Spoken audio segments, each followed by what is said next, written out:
Activité 1. Vous allez entendre 3 personnes répondre à la question suivante.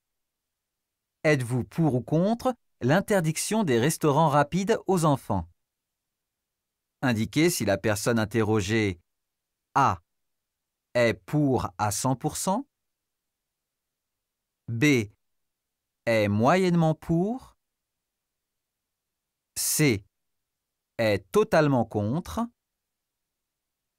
D n'a pas d'avis sur la question. Personne 1. C'est une fausse bonne idée. Bonjour la dictature. Il faut apprendre aux gens à être raisonnables et arrêter de vouloir tout contrôler. Personne 2. Personnellement, c'est déjà le cas avec mes enfants. J'ai envie qu'ils prennent de bonnes habitudes alimentaires. Donc oui, je soutiens cette proposition. Personne 3. Ici, à Montréal, on a les pires chaînes américaines. Mais on a aussi des sandwicheries qui travaillent avec des produits frais. Faut pas interdire, faut choisir. Activité 2. Vous allez entendre 3 personnes répondre à la question suivante. Auriez-vous envie de vivre dans un autre pays? Indiquez si la personne interrogée A en aurait très envie, B en aurait un peu envie, C n'en a pas du tout envie, D a déjà un projet de départ. Personne 1. Plusieurs de mes amis ont émigré pour l'Europe ou le Canada. Je comprends parfaitement. Mais moi, je suis trop proche de ma famille pour partir. Personne 2. Si ça ne dépendait que de moi. Le problème est que ma femme a une très bonne situation et refuse d'en changer. J'espère la convaincre. Personne 3. C'est dur à dire, mais le mode de vie occidental ne me convient plus. Je quitte le Québec le mois prochain pour m'installer en Thaïlande. Activité 3. Vous allez entendre 3 personnes répondre à la question suivante. Estimez-vous que votre vie est plus difficile que celle de vos parents? Indiquez si la personne interrogée A estime qu'elle est plus difficile, B estime qu'elle est plus facile, C estime qu'elle est similaire, D n'a pas d'avis sur la question. Personne 1. Avant d'arriver ici, mes parents ont vécu des choses terribles. Moi, je suis née ici. J'ai toujours eu tout ce qu'il faut. Ce serait malvenu de me plaindre. Personne 2. La question est tendancieuse. Vous voulez nous faire dire que oui, c'est le grand déclassement, que tout était mieux avant. Je refuse d'entrer dans ce débat. Personne 3. Je pense que la génération de mes parents était plus insouciante. C'était avant la crise économique, le chômage de masse. J'ai de meilleurs diplômes qu'eux, mais je galère. Activité 4. Vous allez entendre 3 personnes répondre à la question suivante. Êtes-vous favorable à une taxe à 0% sur les produits bio? Indiquez si la personne interrogée A y est totalement favorable, B y est favorable avec des réserves, C n'y est pas du tout favorable, D ne se prononce pas. Personne 1.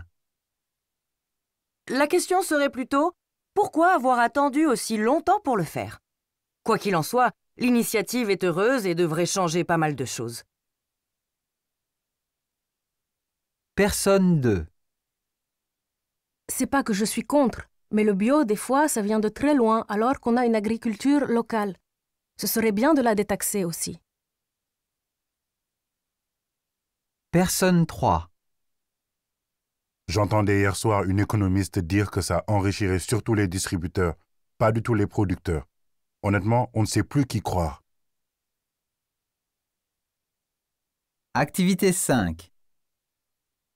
Vous allez entendre 3 personnes répondre à la question suivante. Accordez-vous de l'importance à la Journée internationale des femmes. Indiquez si la personne interrogée A. y accorde beaucoup d'importance, B. y accorde peu d'importance, C. n'y accorde aucune importance, D. ne se prononce pas. Personne 1. Je suis féministe, engagée dans plusieurs associations. Je milite depuis des années pour l'égalité et la justice. C'est bien pourquoi je trouve cette journée scandaleuse. Un peu de bonne conscience. Et à l'année prochaine! Personne 2.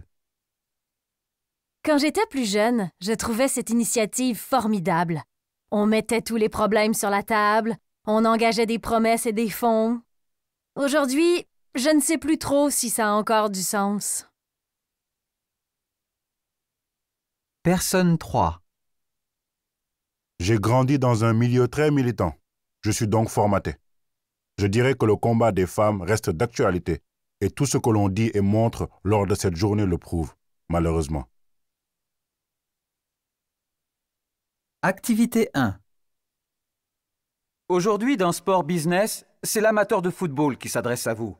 Sport que j'ai aimé comme tous les gamins qui rêvent de jouer dans leur équipe préférée ou de représenter leur pays à la Coupe du Monde. Des rêves de gosses que 12 salopards ont voulu briser.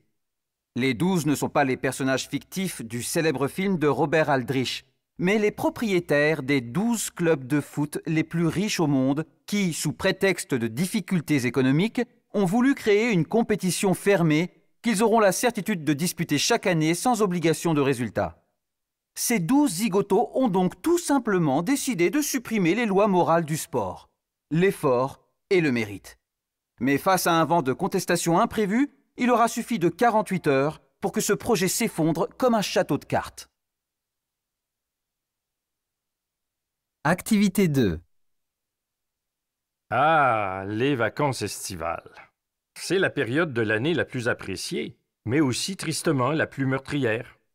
Chaque été, près d'une centaine de personnes perdent la vie sur la route des vacances. Les 2 principales causes des accidents sont la vitesse et la distraction, notamment en raison de l'usage du cellulaire. Il y a des véhicules plus lents.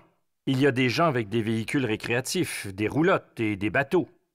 Prenez donc le temps de vous rendre à destination de façon sécuritaire. Surtout que vous allez aussi être fort probablement avec votre petite famille. Allongez la distance entre les véhicules, faites de courtes pauses toutes les 2 heures et bouclez votre ceinture.